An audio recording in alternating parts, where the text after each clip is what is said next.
and welcome to another video for the intuition phase.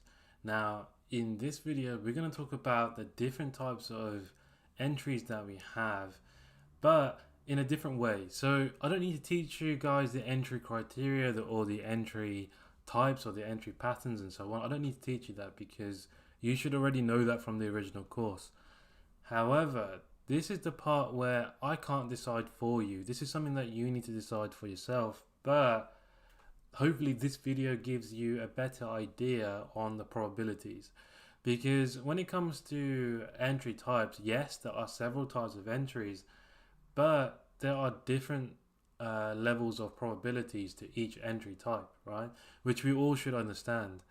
And you know, if you're someone who's struggling with win rate, you want to think about the probabilities that the probabilities of the setups that you are trading from, right?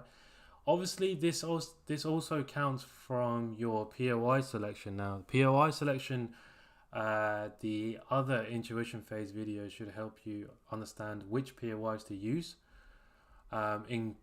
in order to increase your confluences and confidence in using the strategy. However, this video is specifically aimed to think about your entries. Now, before I talk about the confirmation entries, which is our most used entry, and it's probably the one that I use always now, let's talk about the risk entries to start off with, because I know some of you do use the risk entry. If you don't use the risk entry, right, you have two entry points, right? You have entry point 1, which is after the first break of structure, and you have entry point 2 after the second break. Now, I forgot to add something similar to this one on this one, but I'll explain. Out of the two, which one has the highest probability? It's going to be this one. Now, why is that? The reason why this one has the high probability is because our two rules are confirmed. So we have 1 break, 2 break. That's perfect. So our two rules have been confirmed, which now means that structure is bearish, right? So taking a trade from this OB here makes more sense than taking a trade from here, because the confluence on this one is much higher than the confluence on this one, right? Now, sometimes you get the complication where the successful retrace does not mitigate the impulsive OB, right? Like this one here. Let me zoom into that actually. Like this one here, right? If this is the case, what do? You either split your risk. If you're doing risk entries, by the way, don't think about confirmation for now. If you're doing risk entries, you either split your risk and place like half your risk here, half your risk there, and see which one plays out. There is a video on this on the FAQ section, by the way. Or you just use the extreme, or you place your full risk at either this one, and then just accept the fact that this one could potentially lose. Okay, there's no way around that. Okay, in that case. But for the highest probability setups, if you're gonna do this right, and you want to think about high probabilities, you want to follow the mitigation points, and you want to have ideally the successful retrace mitigating the impulsive OB. Now, if you don't understand mitigation yet, I suggest you go over the previous videos in the intuition phase, as well as the mitigation video in the FAQ section. So to increase your probability, if you're using risk entries, you want to follow the mitigations, which essentially your order flow, because what this means is this mitigation, as well as our two rules, we have order flow confirmed. You know, this is how the two rules has come about. This is why the two rules are so powerful. And as I said, that the intuition phase is nothing new in terms of concept. It's just teaching you the ins and outs of the two rules, right? So some of you have been using this without even realizing. Okay, that was the whole point at the end. That was the whole point when we first started Vertex. But then we realized that, I realized that a lot of you lacked the understanding, which is my fault. So which is why the intuition phase is here today, right? Anyway, so for risk entries, if you want to have a high probability trade, you want to follow the mitigation of the impulsive OB by the success of retrace. So what this does is it gives you order flow confirmation, right? And it gives you that point of invalidation, which is the added security, and improves your win rate if you're out of the two, out of using a risk entry from point 1 rather than point 2. Remember, the only complication you'll have is this one, where your successful retrace does not mitigate your impulsive OB. So you need to decide what you do on this point, and it's not something that I can answer for you, because I've seen it in the chat where people ask, is this OB valid, or what would you do in this situation? That question is actually for you to answer, because you shouldn't be relying on someone else to answer that for you. It should be something that you learn from experience as to what you feel comfortable doing. Some people have a higher risk tolerance, some people don't. Okay, that's the reason why you sort of need to understand for yourself and think about the probabilities, right? Okay, so let's now that we've discussed risk entries, let's talk about confirmation entries. So let's talk about the first one. Okay, so this first one we have a higher time frame POI, breaker structure. We've got this POI, and now we have this reaction here. Okay, we have the first break and we have entry point 1. Okay, simple. Let's talk about this one now. Actually, you know what? I don't even need to zoom in. I'm sure you guys can see it quite clearly as it was. There we go. Okay, let's talk about this one. Okay, so we have a higher time frame POI, price comes and reacts, first break, second break, and then we have entry point 2. So out of these two, which one has the highest probability? It's this one, right? Why? Because what we have is we have our two rules on the lower time frame. It doesn't matter if you're using higher time frame or lower time frame POI, because your alternative you can be. Oh, why has that happened? Sorry, because there's probably two there. To be fair, you can also have this situation where you have this breaker structure. So you have your impulsive OB and your successive retrace, and you're taking a confirmation off that. You can have that as well, but I won't confuse you right now with that. So what we have is our high time frame OB, regardless of how you found that. Okay, in terms of our confirmation, what we have is our two rules confirmed. The successful retrace has mitigated the impulsive OB. So what do we have is we have confirmation of bearish order flow. So taking a trade from this point increases our chance of winning as opposed to this one. Why? Because order flow is confirmed. Although we have the higher time frame breaker structure, and yes, we have this breaker structure here, and so somewhat this is more this is a higher probability than this one, than your risk entries, yes, but this is higher probability than that. Not saying that this is bad, but I'm going in gradients of probability, right? This is higher probability than this one is higher probability than your risk entries. Okay, and then we obviously have the complication where your successful retrace does not mitigate your impulsive OB.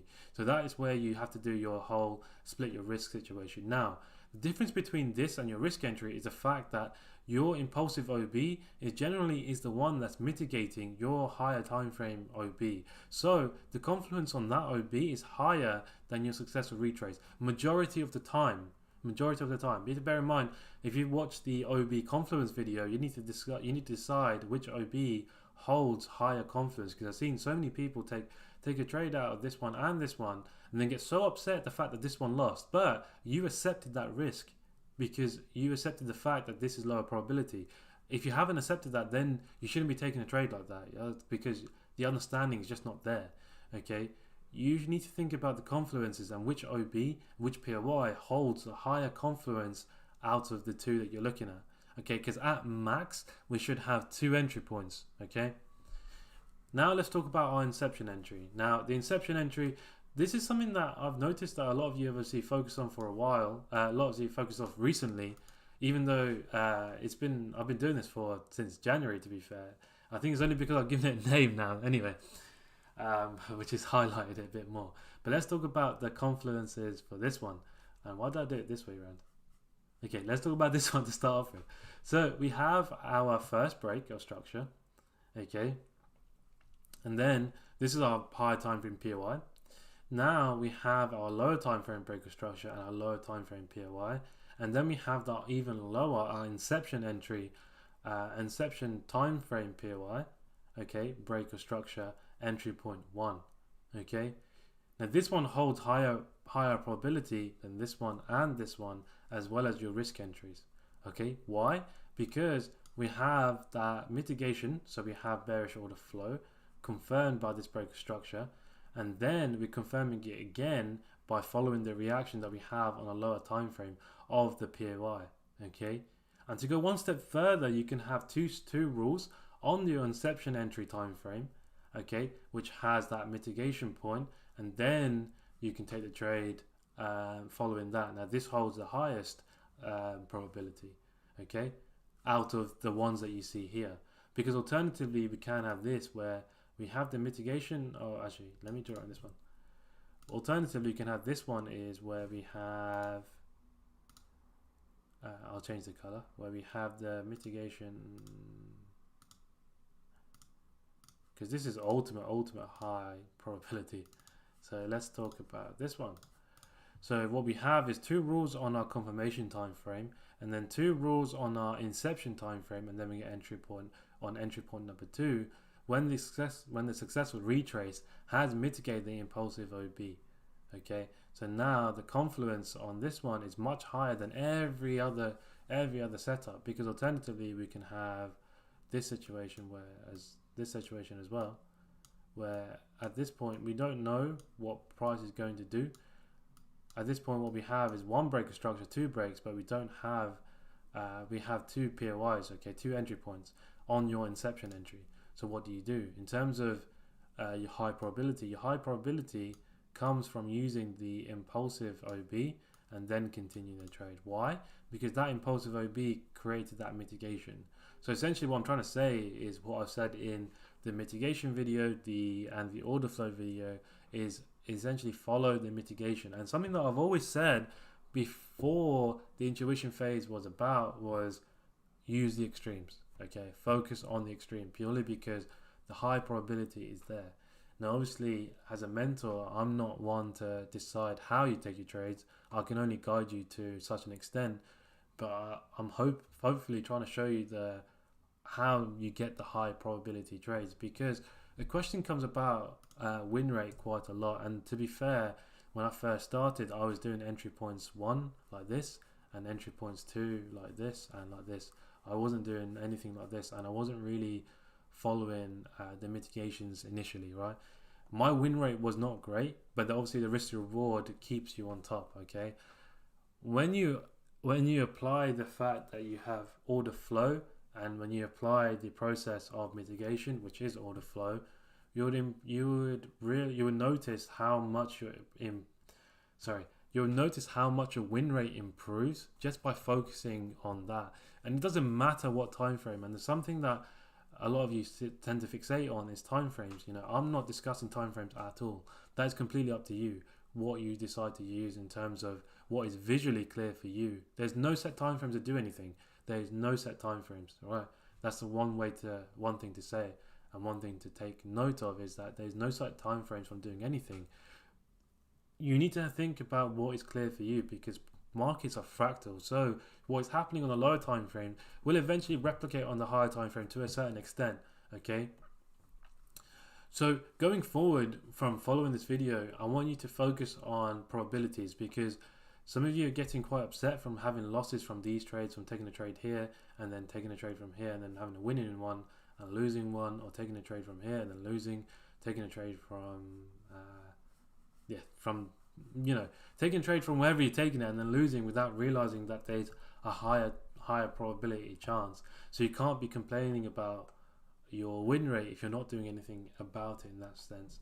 Because if you're taking trades like this and over trades like this or like this or like this, right, you are choosing to take that risk. Okay, that means you've accepted the fact that this trade could potentially lose.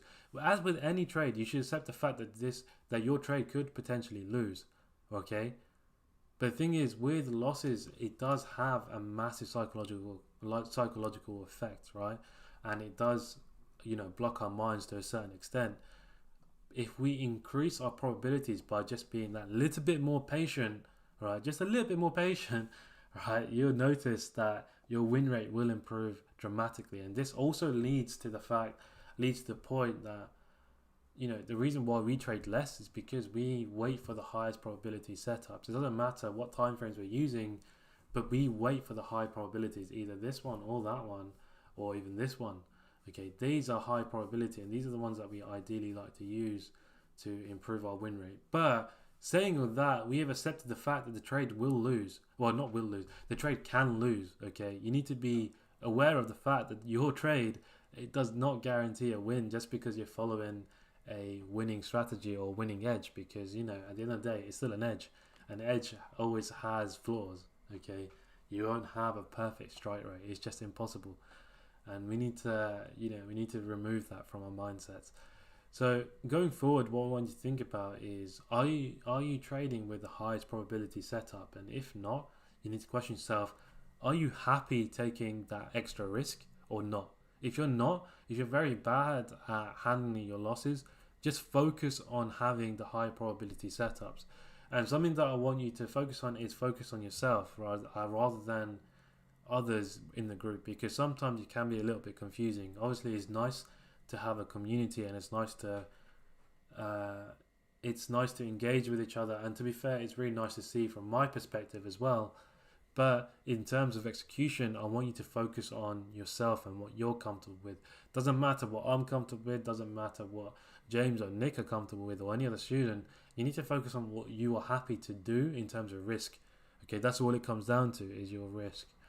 So I hope this video gives you the idea of the ideal setups for high probability trades in terms of improving your win rate massively if you're not following these sort of rules and setups. So you need to create your own rules based on this, even though we only have 2 rules anyway. But in terms of how you take the trade and what time frames you wish to use, or whether you wish to scalp, swing, or intraday, however you should wish to do it, you need to create your own rules and your own plan on how you go about this, because you have the tools to recreate what you need to do to become profitable.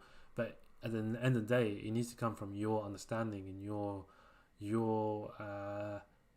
understanding of risk as well.